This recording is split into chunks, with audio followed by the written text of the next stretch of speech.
before that, right? Instead of hitting it on where we can hear an echo, the delay going out. Is that how it sound to you? Or you don't like it?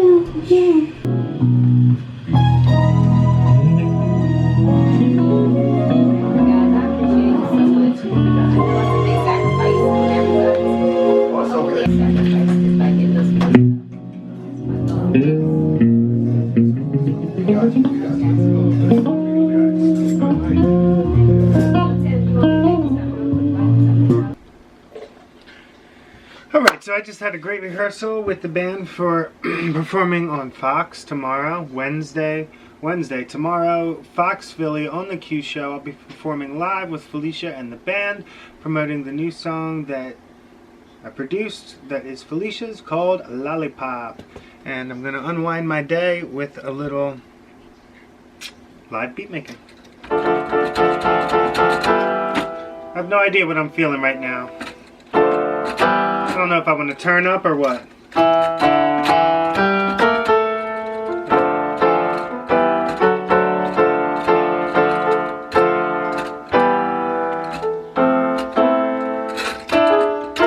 Just thinking out loud.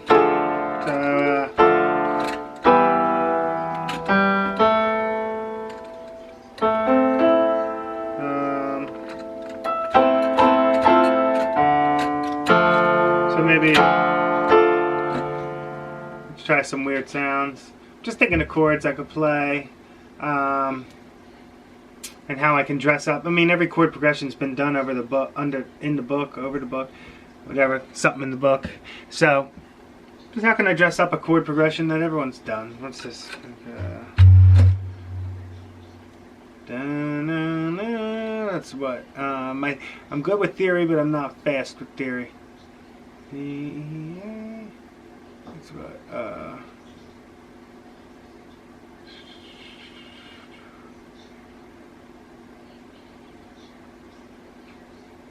D, E, F, G, 1, 2, 5. I think I did it right. For music theory people out there, as you can see, that's my weakness, but that's why I'm thinking out loud to make myself look stupid. It's not my weakness, but I can be better with it. I can be faster with it. My ear is really good. I can hear something and play it right away. But it's beneficial to be able to explain how I can play that too. So I also do not have perfect pitch, but I can figure things out fairly quickly. Alright, so those are my weaknesses. Did I get the job? Alright, let's make a motherfucking beat. So yeah, it's never too late to learn. I grew up studying music, and I did run with my ear for a bit, and it took me to great places. But you know, that theory is always good. You're never too old to brush up on your theory. I'm around a lot of people where that's their strength. Fortunately, I write good songs, but it's no excuse not to get more proficient with my theory. Oh, I like that sampling.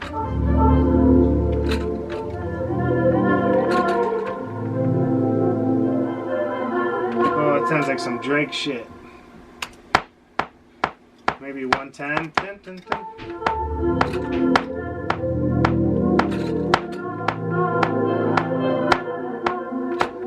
I think it's going to be 2 instruments. That's D minor 7th, E minor 7th, A minor 7th.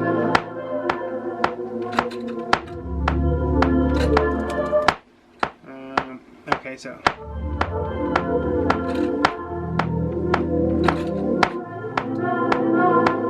I'm going to pretty much just copy and paste this layer with the same chord progression with an instrument that has more of a sustained chord, and then with these trippy fucking voices that are laced in this synthesizer together. Those voices will be cool because I'll pan them and tremolo them, make them go back and forth in each speaker, probably take out a lot of the lows, so it's just trippy high shit for the listener's ear. I'm also working on talking my way through the beats more, so maybe out there someone can learn something. Basically right now I'm just going through more sound ideas as a padded chord with the same chords I just laid to work with that weird la la la la la thing that I just laid. This is certainly not it. Maybe it's piano.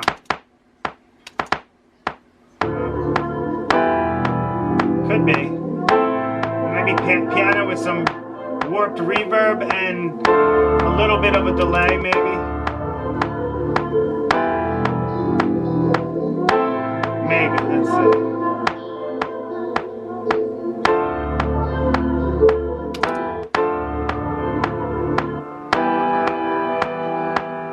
I'm going to take out the low end of the piano, which means get rid of the bass, any bass in it. And the top frequencies probably to like maybe 10,000. And then, so that way it doesn't hurt your ears. Next I'm going to stereo spread it. So now the highs, even though I cut the highs in this piano, are also going to be spread stereo. And then that gives room for this weird thing with the same chords that I laid first, that has the weird voices behind it. Thinking of maybe throwing on a pulsating filter just to bring out the da-da-da-da-da-da-da-da-da-da. So I'm going to try pulsating filter, like, but maybe half that speed. Maybe eighth note.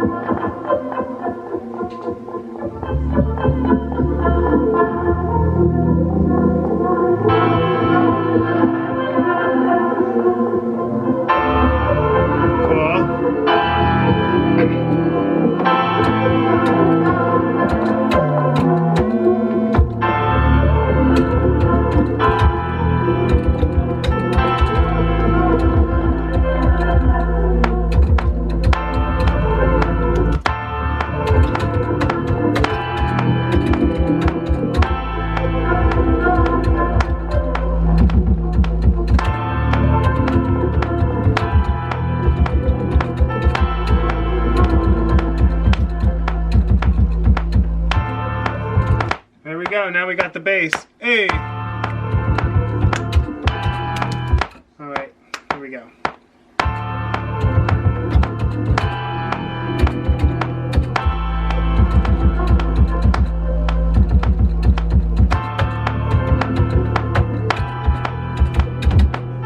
Alright, I like that first four. I'm not sure what pattern I'm going to be sticking with, so I'm going to lay two patterns and leave them and then decide later.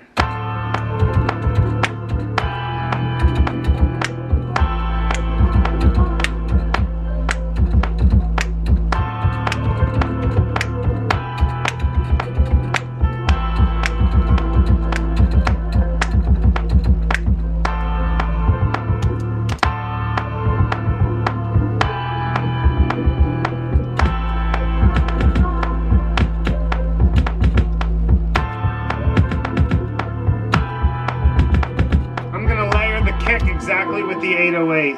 So really all you have to do is just copy and paste the kick rhythm MIDI, and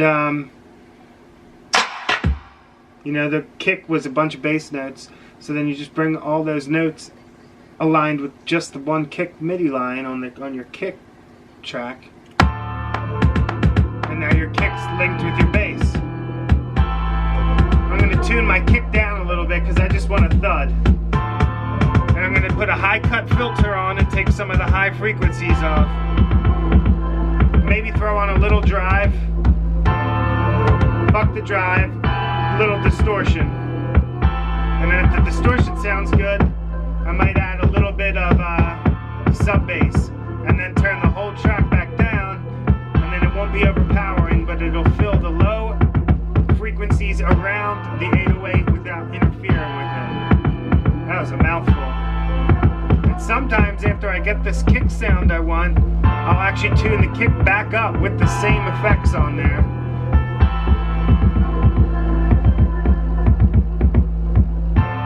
And maybe even put the treble back in.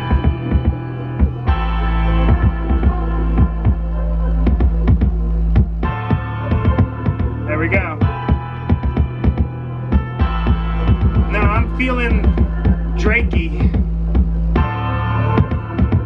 So we're gonna go for a reverb snare and maybe a bit crusher too. Bit crusher just completely eliminates, well, to be honest, Noah from OVO said it best. Instead of just getting rid of the frequencies, it just gets it. You instead of taking them out, you just don't have them present at all. You get these really cool sounds with what would be a normal snare. Listen to my snare drum without the reverb, with reverb, and then with a bit crusher at like 16 down sampling. So like, and now I might even throw on a delay with like a quarter note, but have the mix of that delay really low, so if you listen carefully you'll hear the snare echo, but like that. So it doesn't have to be overpowering.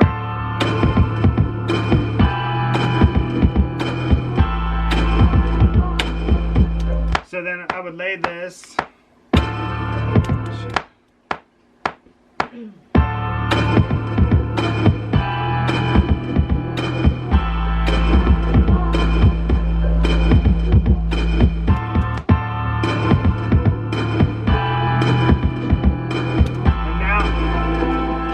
Emphasize that,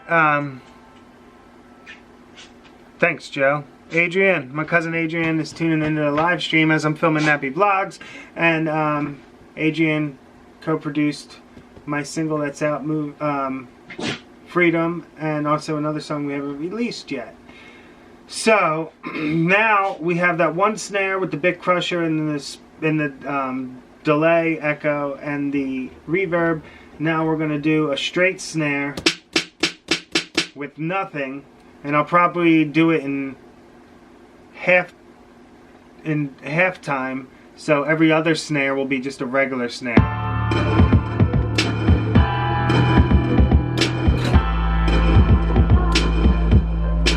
Maybe, yeah, like that.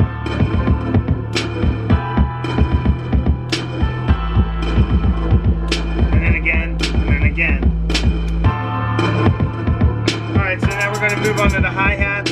I don't like to play hi-hats where there's a snare, so I've gotten to the point you can delete them, or once you get really good, you can just know not to play when a snare hits. So, but the most important thing is simple, man.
Of the kick drum, 808 bass rather.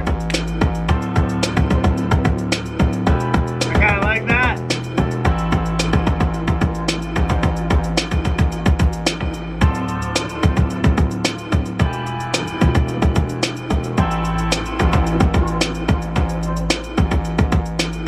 I can really modify that bass later.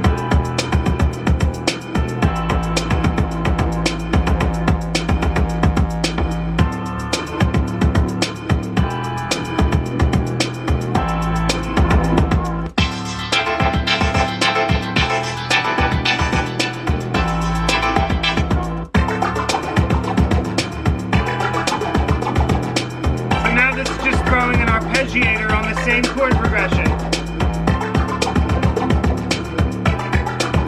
And then finding its place within the frequency where it doesn't compete with other sounds already there.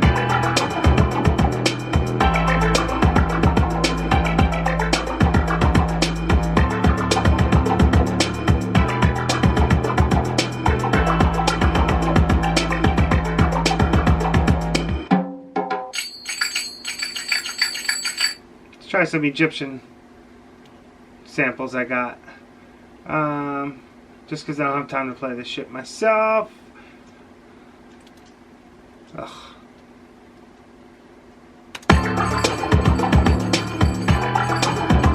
Almost. Drop it. Drop it. Drop it. Hey. Pickle is stealing things. Last thing I'm adding is this shaker.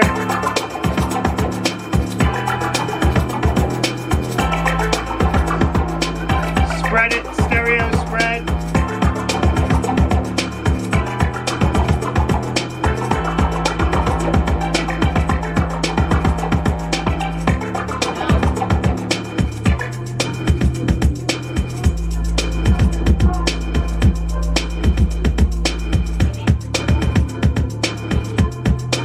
There we go.